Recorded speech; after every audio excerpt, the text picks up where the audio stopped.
Hello, everybody, and welcome back to the Cinema Wave podcast here at the Culture Wave Media Network. And today we are bringing you Bob Dylan's finest with the latest movie, A Complete Unknown, starring Timothee Chalamet as the legendary and iconic folk singer. I am one of your hosts. My name is Darian. I am joined this time by Vinny Albano. Hello, hello. As well as Mikey Peniston. Hey, everyone. So, lots to talk about with this movie.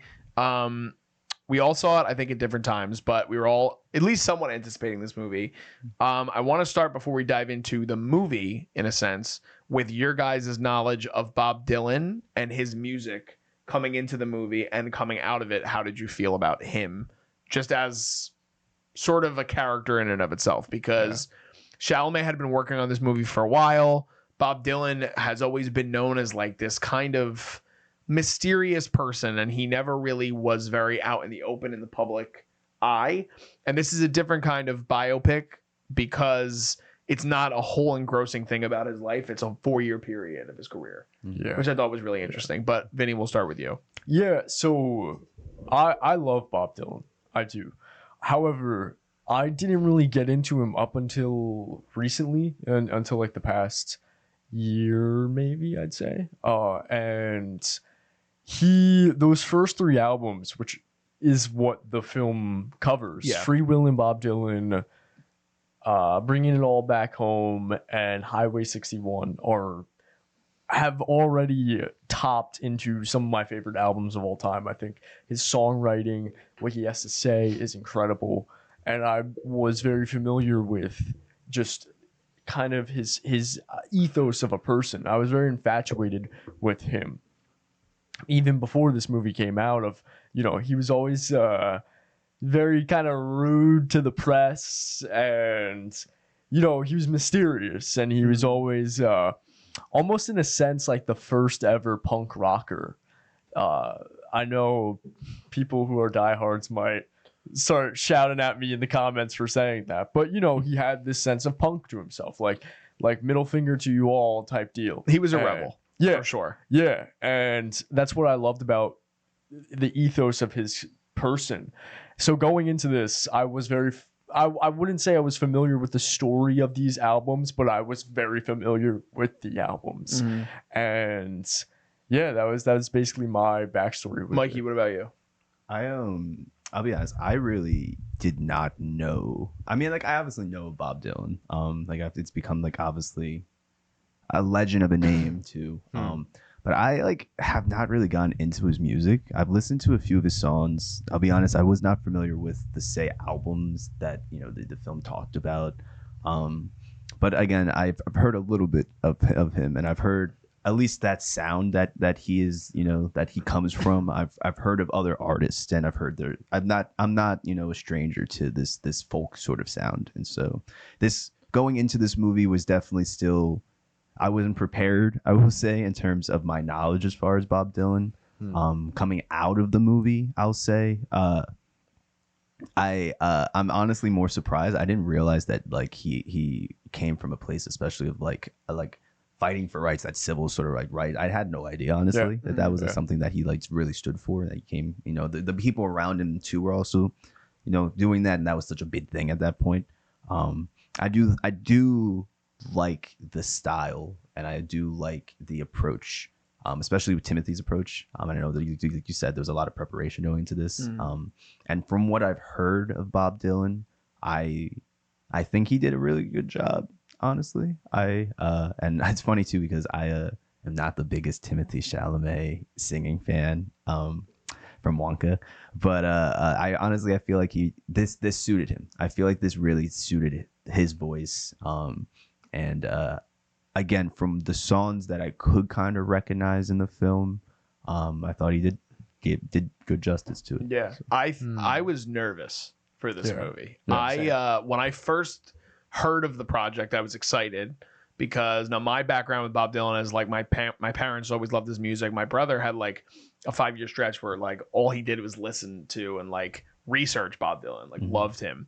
And so I've heard a lot of his music over the years. Some of them I didn't know by name, but like if I heard it, I would know the song.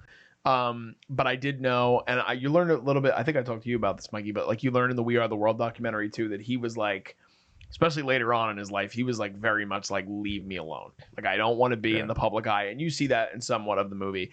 But that first trailer made me nervous. And I didn't get the Chalamet singing thing as much in Wonka because I think that the musicality that came behind him was so much bigger. With a movie like this, and obviously Bob Dylan's style, so much of it is just a guitar. Yeah. Where it's like, and they talk about that actually in the movie about like the impact of what that has. Just like, you don't need all the instrumentation behind you. And one of my favorite parts, which when we go into the bigger, larger discussion, I'd love to talk to you guys about it. But one of my favorite parts about why I love this movie so much is the musicality and the tribute to what music meant to Bob Dylan, it seems like. And it starts and gets bookended by his relationship with Woody Guthrie, which I thought was beautiful. But I thought that and when I saw that first trailer, I was like, I don't know if this is going to work. I was like, I don't know if Chalamet's got it in him, especially, I mean, he was portraying him from age 19 to, I guess, 24, 25. And Chalamet's 27, so it's not like the age range didn't work. But there was something with, like, the grit that you feel like he came from, Bob Dylan, that I didn't get in the sense of Chalamet. But I told you guys off camera, I was shocked with how great of a job I thought he did with this movie. I'm just thoroughly more and more impressed with him as an actor and his portrayal of Bob Dylan. To me, even despite, I thought Dune Part 2, he was great. And he had a leap in terms of Dune Part 2 versus the first Dune, which there's a lot more rich material in the second film.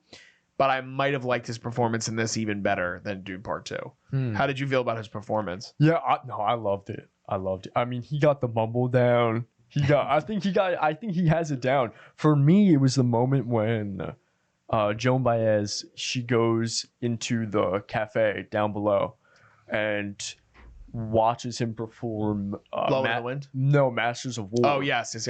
And he plays Masters of War, and I was like, whoa, that sounds literally like Dylan's Masters of War. And I know that in this film, Mangold decided to have him sing directly to the camera. So he's not lip syncing. He's singing and playing directly to the camera, which isn't typical. Yeah. And I thought, like, whoa. I actually completely forgot about Wonka. Thank you for bringing it up because I wasn't impressed with him in Wonka. Okay. In this, I was impressed. This was like almost like a completely different place where Timothy was coming from. And obviously, Bob Dylan's a real person and Willy Wonka's this eccentric, fantastical person.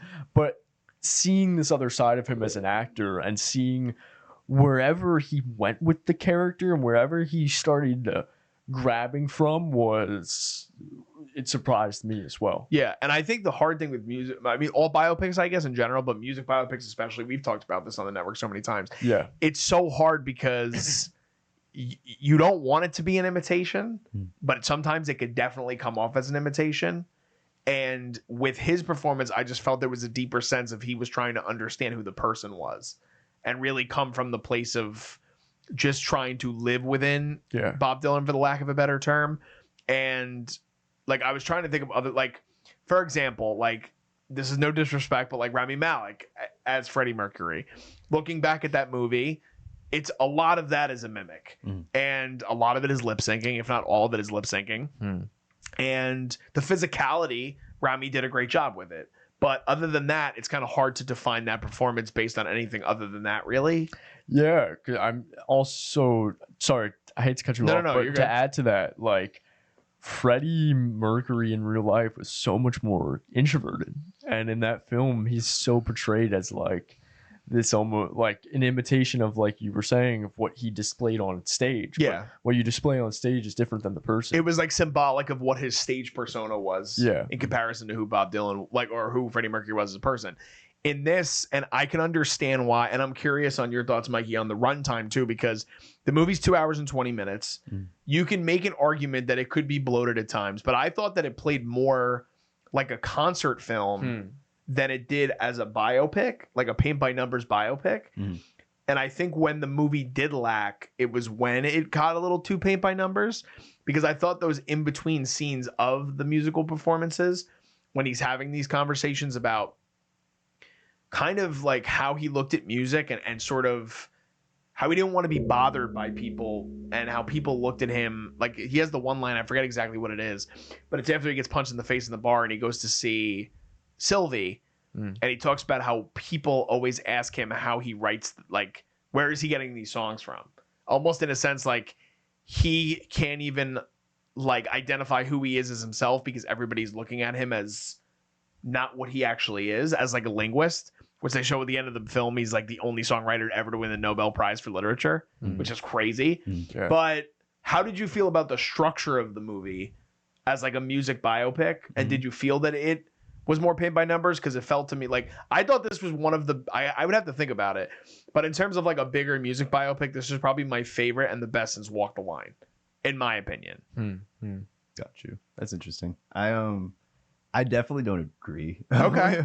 with that statement. I definitely wouldn't say it's the best. I think it's good. And first, let me start with this. I think that I did not view this as a biopic.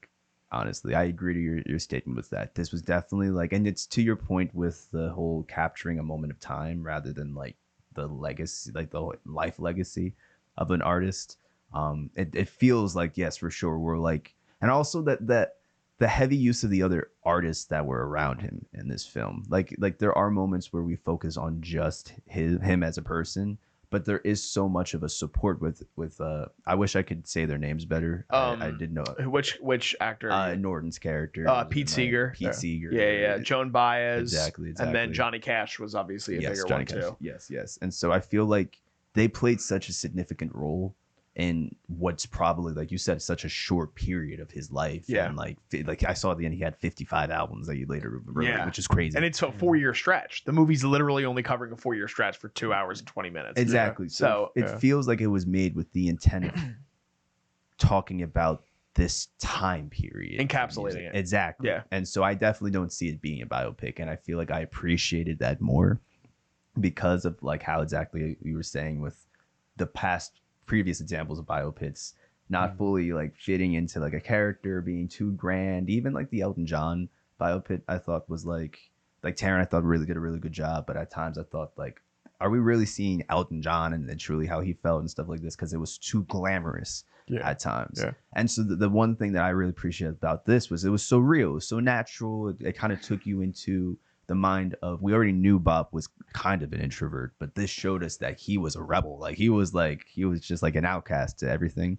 And I don't know, I feel like I feel like this is, even though it wasn't to me like the best biopic I've seen, and maybe it's because a part of me does like that grandness to some of them. I like the naturalness of this, and it fits in its a category of its own. I wouldn't even really refer to it as a biopic, but again, not the best biopic I've seen. You have any thoughts? Yeah, so I was, but I just lost my train of thought. I have a con. Yeah. Okay. And I'm glad you brought up, I forget exactly the words you just used, but it was something in terms of like the grandioseness of some of these movies, right? Mm-hmm. My biggest dislike in this movie, which I noticed more than, and I think it's because they did it differently because they couldn't, like, all right, so like, for example, Elvis, right? Yeah. It's a Baz Luhrmann film. It's very in your face. It's very loud. It's very bombastic. There's characters being like, Elvis, oh my God, like losing their minds. Yeah. With this movie, there are way too many shots and way too many moments of people looking on in awe of Bob Dylan. And it bothered the shit out of me. I don't know if you felt similar, but I caught myself in moments like watching the characters watch him. And I'm like, I understand. We get it. If this movie wasn't made, then like, but we're sitting in a movie theater watching the movie about this guy's life. There has to be some sort of significance to it. You know what I mean? Like, I just thought they beat you over the head with like, this guy's a big deal. Yeah. It's like, I think we understand, like, or else we wouldn't be seated in the theater. You know what I mean? Or we wouldn't at least be interested in this guy's story to formulate an opinion ourselves, to sit there and be like, wow, this guy did a lot of really great things. Instead of having, because every single supporting character has a moment like that in this movie. And it bothered me. Every single one. Johnny Cash even, who I'm not trying to compare the two, because some people would argue in the comments. I think they're both fantastic artists. Yeah. But this is Johnny Cash. And they have Johnny Cash looking on it like, this guy's something else. And it's like, well, I'm sure he is. Like, I'm sure he did think that. But like, like we don't need to see this with every single character that gets pages and pages of dialogue, and because he also gets reiterated by scenes in which they're telling him that he's great. You know what I mean? So I think it can beat you over the head a little bit too much with the glamorization of Bob Dylan as a person and as an aura. Yeah, no, I 100% agree with that, actually. And I'd like to add to that because it didn't really hit me until you brought it up. But this film also doesn't really prove its point of why Bob Dylan is so like why they're looking at him almost off the bat of like, he is incredible, right? Until I feel like up until when he starts, when there's that time jump and he's now in production and he's making his album Highway 61. Yeah. And we're seeing he's implementing electric. He's one of the first rock stars to ever go electric. And we're seeing that defiance within his ideology and all of that. That's on that point in the film is like, okay, I understand why this guy is actually such a big deal. But before that, it's like, yeah, don't get me wrong, amazing guitar player and incredible songwriter, one of the best songwriters of all time, in my opinion. But like from a movie perspective, adding on to that first half of the film doesn't really prove of like why he's so good at what he does. You know what I mean? Like, why off the bat are they like drooling at the mouth like, I love this guy? That's why I think it actually hurts the movie at times, because I would have rather them even have the approach of like, you don't need to have them like, as a moviegoer, you can sit there and listen to those lyrics and understand, you hope, why he's such a talented songwriter. His songs are beautiful. Even again, his biggest gripe for so many people that, or I guess music critics, with his music is his singing ability. Like that's what, like, he's got a very nasally sort of approach to his singing, and it's a different kind of pentameter that in which he sings. Like that, you know that already though with Bob Dylan, unless you know nothing about Bob Dylan, which again, let your viewer formulate their own opinion. I felt like The Gazing Eyes was getting to me a lot. And it starts from the jump. Like it starts from the first scene with Woody Guthrie and Pete Seeger. And then I was like, oh, okay, like this is his coming. Like they're realizing, wow, like he's a 19-year-old that just showed up at a hospital and he's able to do this. This is great. And then 5 minutes later, you get it in Pete Seeger's house. And then you get it the first time you meet Sylvie. Yeah. And then you get it the first time he meets Joan. And I'm like, dude, like this is a lot. Like Timothy's killing it on screen. We don't need all these people staring at him being like, this guy's pretty good Bob Dylan. Yeah. I was like, this is a lot. Did you feel that way too? It's funny because I didn't really think about it in the moment, but like looking back on it, like now, yes, 100%. I also like don't really know of in history like people really.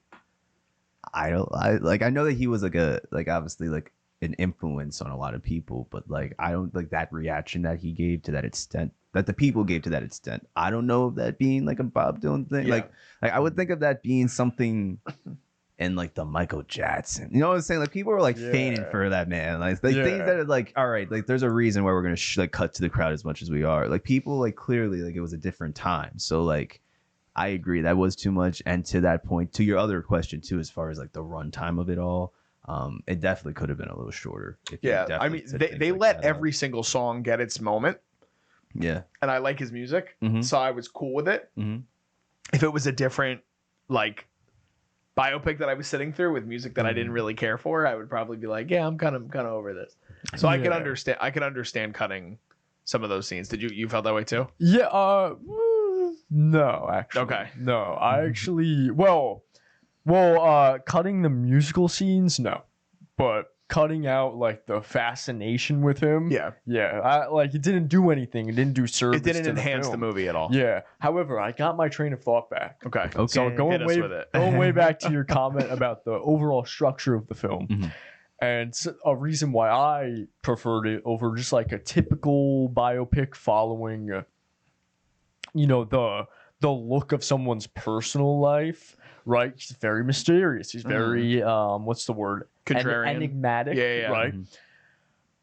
But you mentioned how it is good capture of the time period, and that's my favorite part of the film. Is they do such a good job capturing the time period and subcultures, like musical subcultures, and what it meant to be a part of these musical subcultures. May it be blues, folk, and then towards the later half of the film, going into like elements of rock and roll, and how back in the day, before social media and everything, was you were a part of your own group, and if you crossed the lines, people got mad. Yeah, people got angry. So when he changes from folk to electric, they get angry. Like, we look at that now and we're like, oh, it's not that big of a deal. But like at the time, they didn't know what the hell they were hearing at their folk festival. You know what I mean? And it reminds me a lot in the 80s and 90s when punk became hardcore punk, and then hardcore punk started implementing metal elements, and you had metal fans and punks in the crowd, and there's two different types of elements now being blended, and literal fights broke out within the crowd, and venues had to stop their shows because people were just fighting each other, which is crazy to us now. But like, that's what I think the film did best, is capturing that time period, those subcultures, and the production of the music that led to that. You know, he's a mysterious man, and we still don't know much about him. So instead of like trying per se to like piece together things, and they just focus on, okay, here's the mysterious man doing what we do know, and that's his production behind the music. That's, you know, what led to Masters of War, like the Cuban Missile Crisis, and like, oh, knowing that led right to Masters of War and stuff like that. That's what I want to talk about next, because and it goes back to what I was talking about with the musicality part of it. I love that, and you were just talking about how it doesn't go towards the typical biopic structure of like, oh, like, this is an important thing in this person's life, so now we're going to focus on it for the next 20 minutes. This movie did it in such a way where it always looped back to the element of what he tried to do with the power of music, even in terms of like dealing with things in civil rights. Like, you don't get a whole thing where like they show him traveling to Washington and then having a conversation. Like, even and I thought, what was the other scene? Oh, there's one, I love this in the movie, and it's such a little thing, but it's one line of dialogue where someone goes, "Don't try competing with those hippies, the Beatles." They're literally saying to the audience, this is what he had to deal with being at the top of the charts, and then having the Beatles, which obviously, if you don't know the Beatles, you don't know music. The Beatles were the biggest thing in the world for a time period in the 60s. And they basically supplanted Bob Dylan for a time because he was the biggest thing until they came along, and they were warning him, like, listen, you don't, like you were saying, you don't need to do this kind of music to like get over, in a sense. Like, you're doing great, people love you, and you see it throughout all the festivals that he does, and every time he starts walking the streets and people are chasing after him. But they didn't focus on, it's like, now we need to spend 15 minutes on, well, how did Bob Dylan deal with the Beatles? How did he sit there and think, well, these guys have a different sound, and now he has to have an argument with his manager, and he has to say, well, I have to sound like that now. You see that in every music biopic. And a lot of it is for dramatic effect. And so much of this is more about, again, the fact that at the end of the day, his life was defined by musicality and writing music more than anything else. I mean, I love how they even show it in the scenes. Anytime he's with Sylvie or Joan, he's always up in the middle of the night writing music and playing music, because he doesn't like, and they call him an asshole for it. And he's like, I guess I am. What do you want me to do? Like, I need to write my music right now. Like, this is how I feel. So being the music-centered person in this wonderful group we have right now, how do you feel about that part of it? And do you agree? And if you disagree, that's also okay. I agree heavily with not only all of that, but everything you guys are saying. This is such a significant time period for that, which I didn't realize. And that's new info to me. But I do know the importance of not only that staying in your lane at one point, but also just any artist wanting to try something else, a new genre. And you like you said, you still like see it today, and it's not that big of a deal, but some people still definitely treat it like that. Like, I could think of like one example off the rip. I'm not going to try and get into music conversation like that, because this is a a complete unknown discussion. But like somebody like Lil Yachty, who is a famous artist today. He's a rapper who has made like very mumble-ish rap, and just recently his most recent album was like Pink Floyd, Led Zeppelin, like that sound, which is strikingly different from what he was making. And you have that sort of thing where you have people in the crowds today like I want like the trap rap boat back, and then you have people like I like this like wavy and stuff like that, and it's like it's still so prevalent today. And so to be able to focus, I feel like, on that in this genre is huge, because I feel like you don't really see that a lot in the folk world. Even up to today, I feel like folk it's changed, and it's definitely expanded in terms of like the musicality of it, and the artists that are involved in that world now. And in some cases, alternative music can just be focused. So like alternative is so rangeful that like folk can fall into there. Yeah. But I feel like to bring in like the way that they did, not only the way that they did, but like to, like you said, the electric elements into like the rock of it. The moment that we had when we were on Pete's show, and like I forget the artist that came, but that moment's when Bob and the blues guy were playing the guitar together. Like moments like that where it shows, okay, like he's still connected in blues. Like I feel like the movie did that for sure so much justice. I do. I feel like, because all like obviously all like music is like all genres are connected in one way or another. And if you can do one, then you can do the other. And there is no rule that says, like, I'm just speaking common sense now, but there is no rule that says you can't do them all. And so I feel like to see not only the importance of it for Bob Dylan, not only the importance of it for the music world, but also to see the importance of how it was reciprocated, was huge. It was huge. Yeah, and to add to that, I think the entire film is actually about that, just through the perspective of Bob Dylan. Because what's the first line of dialogue that we ever hear when he walks into the diner, and we hear in the background that group of those group of people, and they're arguing, and you hear them arguing. They go, "Oh, well, is he playing country or is he playing folk?" So it's so I think right off the bat, the film is establishing like the idea of genres and what Dylan will eventually do 3 years later or 4 years later from that point of arriving in New York City, and breaking that mold of subcultures and genre, etc. Yeah, I think there are definitely moments in the film where it feels like fly on the wall, where it feels like you're kind of just hanging around in the surroundings, where Bob is with everybody else. I also just realized, because I was saying that it was probably one of my favorite music biopics since Walk the Line. Totally forgot James Mangold, who directed this movie, also directed Walk the Line. Oh, wow. So I don't think that's a coincidence. I just might be a huge fan of his directing style, especially with these movies. But I agree. Let's talk about the performances, because so much of the movie is also based on the performances. We talked a little bit about Chalamet, but we can start with him and then kind of just go around.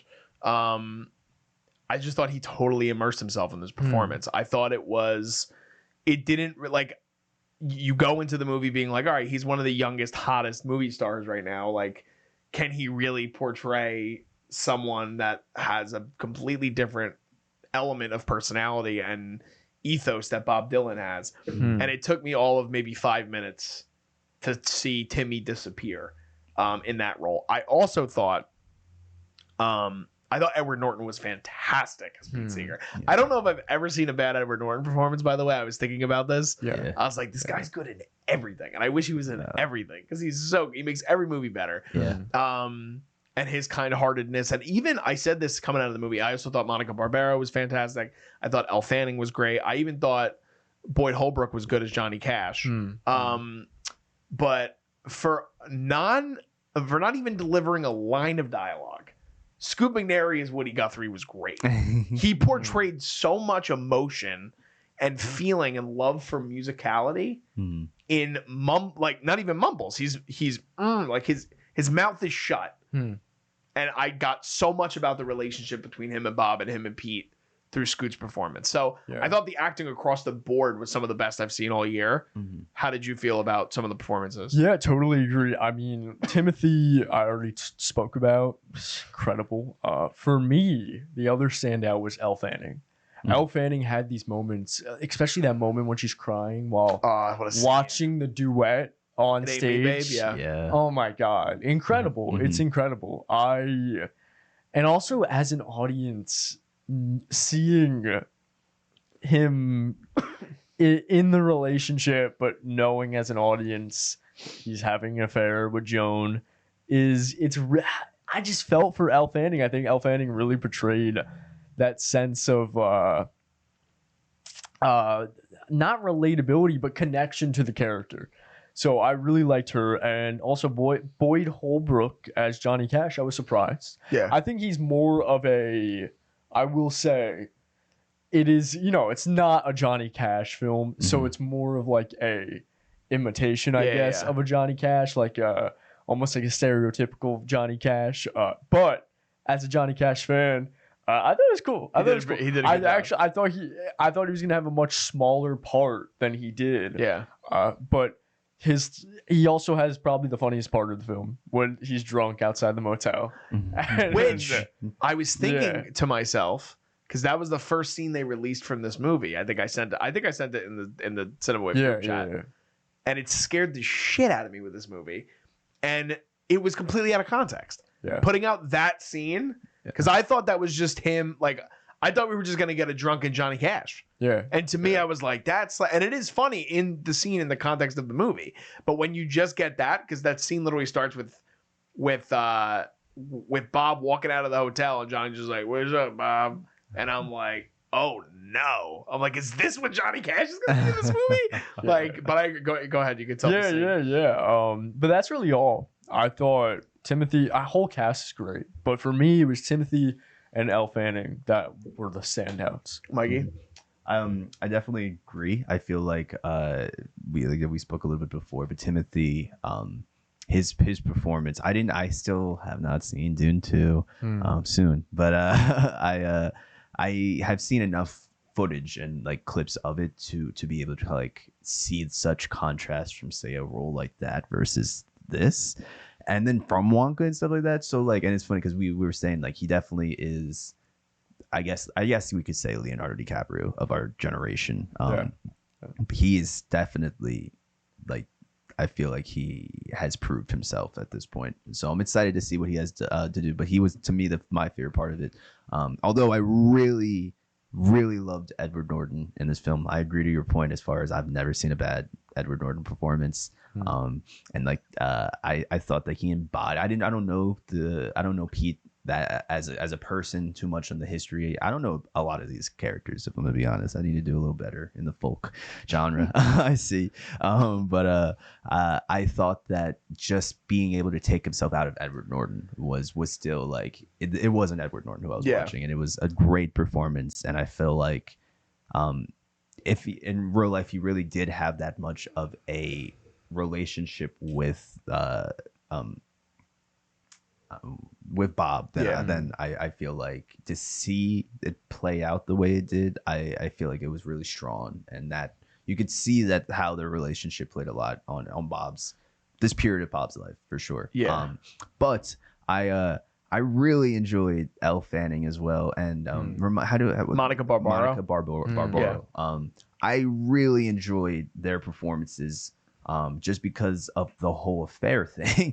I feel like you said, Vinny, like you said, especially with Elle, like the moments where like you saw like that like emotion and just her face without saying a lot, it was there. But I also feel like there were plenty of times throughout this film where you saw that relationship more alive with Bob and Elle Fanning's character, where it was like it felt like that was the true thing. And then like even towards the end with Monica's character, like you saw that like it was probably strictly because of the connection to the music, honestly, that was more of a thing that happened. And the film started off that way, like you were introduced to with her, Monica's character, at least singing, and like how like he was infatuated with her over that. So I feel like by the end, and they were like on stage arguing on the same mic sort of thing. Like, I don't know. It was something about that dynamic that I feel like if that was the only bit of Bob Dylan biopiece that we got, apart from the folk world and like the folk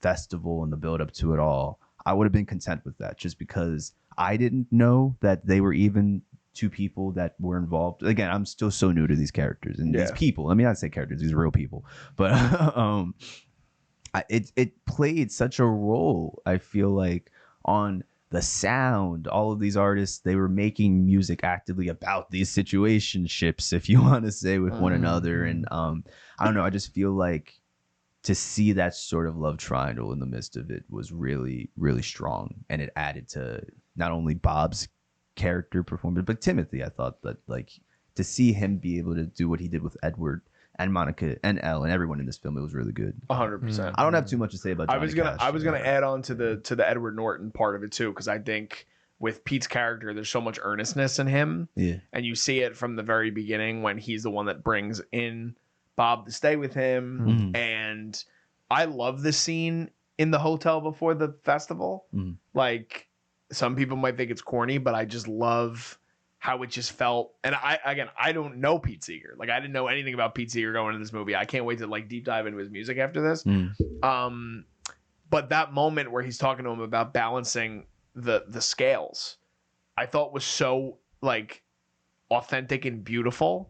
And I thought his performance was beautiful in like as a whole. To the fact that at the end of the day, he really cared for Bob as a person, because he saw where he came from at age 19 to being that kid that said, I just want to come and sing you a song, Woody. Like, I heard you were sick.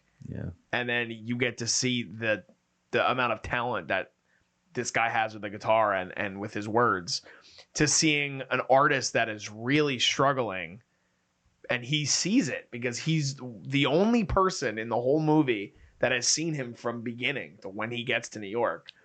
Until that point where he's about to do the music festival in Newport. And I keep wanting to say Cape May because it's filmed in New Jersey.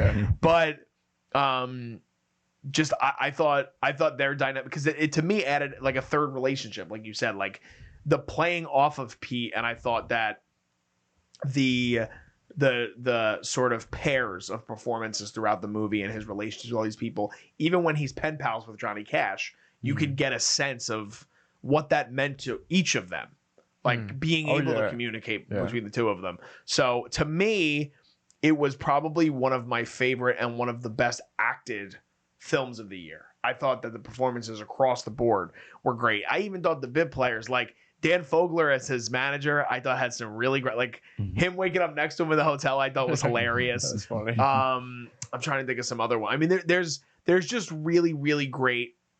There's really great acting on display the whole entire movie.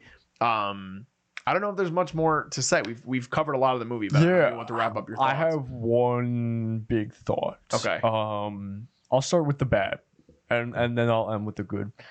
So I think most biopics, and we've kind of inherited this idea throughout this review, but phrased in a different way. Most biopics, they have a hard time justifying their importance. And on top of that, they have a hard time justifying their importance, and very typically provide a very watered down story of what really happened, which I do think that this film definitely leans towards sometimes. And that's my biggest flaw, is that, this is someone who fought for a lot of important things in the political sphere of America, and at the time was called a radical, and it feels like, and it's in all of his music. I feel like for a lot of that, it's just kind of like we get the surface level, grazed over, and they could have really like shown what it really meant. That was my biggest problem. It's like, if you're tackling someone as quote unquote radical as Dylan, then do it. Go for it. You know what I mean? Don't just like provide just enough. I feel like it's such a safe thing to do. That's my biggest problem. However, this is definitely among the better biopics I've seen, with everything that we've already mentioned and we've already talked about. And something I love about this film is Mangold's direction and the way he shoots it from a technical aspect. Like, I love how Mangold, he like has such few setups, you know. He has like a master and then he has 2 close-ups and that's it. But it works. It works so well because the composition of these shots and the writing's great. The performances are great. The production design, dude. Yeah. Definitely adds to the cinematography too. Sorry to cut you off, but feel like his production design in all his movies is always fantastic. Yeah. And you want me to look up the production designer? The production designer, and not only that, but the cinematographer who is Fedon Papamichael, who collaborated with him on Ford versus Ferrari and as well as the Indiana Jones film. It looks great. All the compositions look great. And it's just like, I don't know, from a filmmaking perspective, I really appreciate that when I am fully locked in and I'm fully engaged in a film that doesn't, like, a director doesn't have to be like cut to 15 different angles just to provide a exchange of dialogue. You know, it could just be a couple 2 wides and a couple close-ups and that's it. Yeah, I agree. Mikey?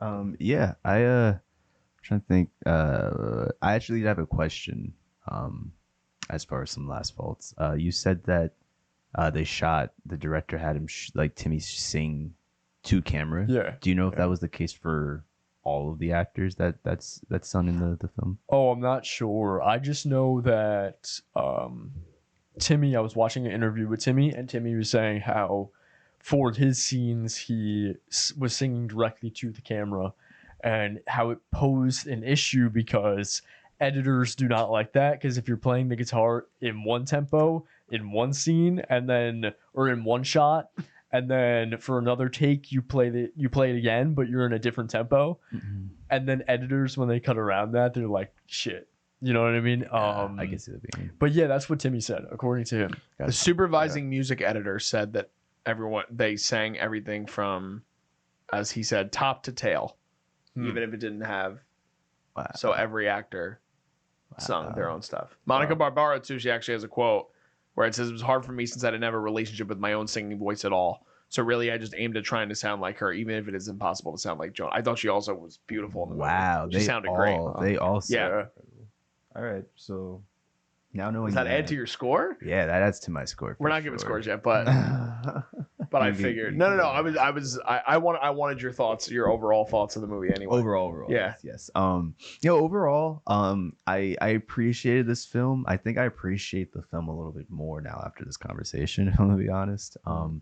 I think that it was definitely a testament to the time period and music, and that's always important to hear about, though, the history and the come up of a lot of this the genres that we hear and the artists that influenced it. And yeah, I definitely want to look more into all of these artists now. Again, I'm still kind of, I know folk, but like as far as early folk like this, I'm definitely not too familiar, and so it has interested me to want to get into that genre a little bit more. Yeah, that's all I really have to say aside from scores. Yeah. Wrapping up my thoughts, I really enjoyed this movie a lot more than I thought I was going to. I went into it a bit hesitant just because of the trailers I had seen and the scene, unfortunately, that I don't like to watch scenes out of context, but it just popped up on social media. I ended up watching the whole thing and I'm like, man, I don't love the look of this. Did want to give a quick shout out, as I said before, 85% of this movie is filmed in New Jersey. We're all from New Jersey. It was really cool to see a lot of our home roots there. I'm literally wearing, I didn't even mean to do this when I was recording, but I'm wearing a Cape May sweatshirt. There's a lot of scenes in the music festivals that are filmed in Cape May.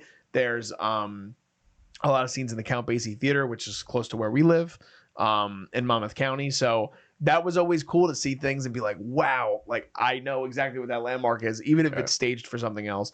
But I thought technically, I thought the movie was really great. I'm a huge fan of James Mangold as a director. Ford v Ferrari, I forget sometimes how his breadth of movies and how much great stuff he's done. I mean, he obviously did Logan, which a lot of people know. Oh, wow. Ford v Ferrari, Walk the Line. I didn't see Indiana Jones 5, which I know people didn't like it either. But now he's getting into franchise stuff. He did this movie before he's going to go off and shoot a Star Wars movie. So he did Copland, which is a big crime movie in the 90s that my whole family loves. So I love him as a director. Highly, highly impressed with Timothee Chalamet here. Highly impressed. I didn't think he was going to get a nomination for this. And now I think I would be shocked if he wasn't nominated for this movie, personally. I'll give my score first, just wrapping up our thoughts anyway. Like I said, I thought everybody did a great job. Monica Barbaro, I think her star is going to catapult after this movie because she hasn't really been known for a lot of things. Excited to see more stuff with Elle Fanning. Happy to see Edward Norton doing more stuff. But this is one of my favorites of the year, surprisingly. So I am going to give this movie a 9 overall as my score. Okay. Vinny. I'm going to give it an 8. A solid 8. I'm gonna be real. I don't see it going higher than an 8. But I think it was overall a very solid film. And once again, Timmy blows it out of the park here, like incredible. So yeah, that's mine. Mikey. Okay. I feel like I am gonna give it. I'm teetering, but I think I'm going to go up actually. And agree with that 8. Ooh, because I was gonna say 7.5 originally, but after hearing the point that everybody sang the way they did into the camera like that, and that even to hear the editing afterwards having to do that, I might almost give it an 8.5, honestly. Like that, I might honestly that. I know how hard that is. They did the same thing in Walk the Line too. Really? See, I gotta rewatch. You gotta see Walk the Line. Yeah, because I saw it years and years ago, but I was too young, and so to that point, because I already thought that each performance was great, but that makes me think that we're watching not true actors right here. So I think I am gonna go with an 8.5. Actually, okay. You split him in the middle, and he came in. I thought he was the most negative. This is great. We swayed you. This is remarkable. It's very rare on the Cinema Wave podcast. That was all you guys. Quickly before we wrap it up, we'll do this rapid fire. I think Chalamet gets a nom. I think Norton gets a nom. And I think that I hate that depending on how big the field is, I think one of the two women are going to get nominated. I don't know which one. I am leaning towards, I think Monica is going to get the nomination. I can see it being either one of them. I just see it being Monica. I don't know if I necessarily agree with her performance being better than Elle Fanning's, but I could see her getting the nomination over Elle, but I think it could be either one of them. Anything in terms of acting noms? Oh, Timmy. And then I think just knowing how the Academy works, I think that's going to be it. Okay. Yeah. Mikey? Okay. I do think that Tim will get a nomination at least. I think Edward will get a supporting actor nomination. I think that they are, again, I was impressed with this movie and everything. I do think that the performances were you just heard exactly what I just said to it. I think that they might do something, which is rare, I know, where both girls might get nominated. I'd be happy with that. I would be very. I'd be happy with it. The one thing that's, and I don't think any of us have seen this yet, Amelia Perez also has 3 women leading the film. Okay. So 2 of them are going to have to end up in supporting. Yeah. And I think that movie has a little bit more legs, but we have to see how the Academy goes. I think that it could be very easy for them to say milk 1 or 2 films and say a category. And I do see this film being the film, even if this film wasn't that good. I just feel like this is one of those films. It's the music biopic thing. Yeah, it is. Yeah. It happens at the Academy Awards all the time. 100%. 100%. Well, guys, thank you so much for joining us for our review of A Complete Unknown. Let us know in the comments, what were your guys' thoughts on this movie? It's kind of split. I think it's been catching a lot more heat in recent weeks, or I guess recent days. It's doing really, it's Searchlight's already their highest grossing movie. It's their biggest budgeted movie. I think it's around 100 million. I wonder if it will surpass that. It has healthy numbers through Christmas. It came out on Christmas, or did it? Yeah, right around Christmas. Yeah, it came or out Christmas. on Christmas. It Actually. came out on Christmas along with Baby Girl and Nosferatu, which Nosferatu reviews on the channel. So check that one out. Baby Girl's on its way. It should be actually up by the time you guys see this review. But let us know in the comments what your guys' thoughts on Our Complete Unknown. Let us know about you think the Oscar chances are for a lot of these actors. Let us know what you guys thought about Chalamet's performance. Give this video a like if you can, and definitely, like I said, comment your thoughts. We'd love to have a conversation with you guys in the comments about the film. Also, if you guys could subscribe to us, we are 25 subscribers away as of this recording from 500. We've been waiting to reach this one for a while. We are really appreciative of all the people that have been supporting us and subscribing recently. 2025 is going to be a big year. We got a lot of stuff planned for you guys. So hit that subscribe button, hit the bell for alerts for new episodes. We got dropping pretty much every day. Also, we're on all of social media. All that stuff is below me right now in the video, as well as in the YouTube description. We're on Instagram, TikTok, Facebook, Threads, everywhere. We got more stuff coming for you guys in the new year as well, so look out for that. Just signing off, I am Darian Scalamoni. And I'm Vinny Albano. I'm Mikey Peniston. And we will see you guys next time. This is The Culture.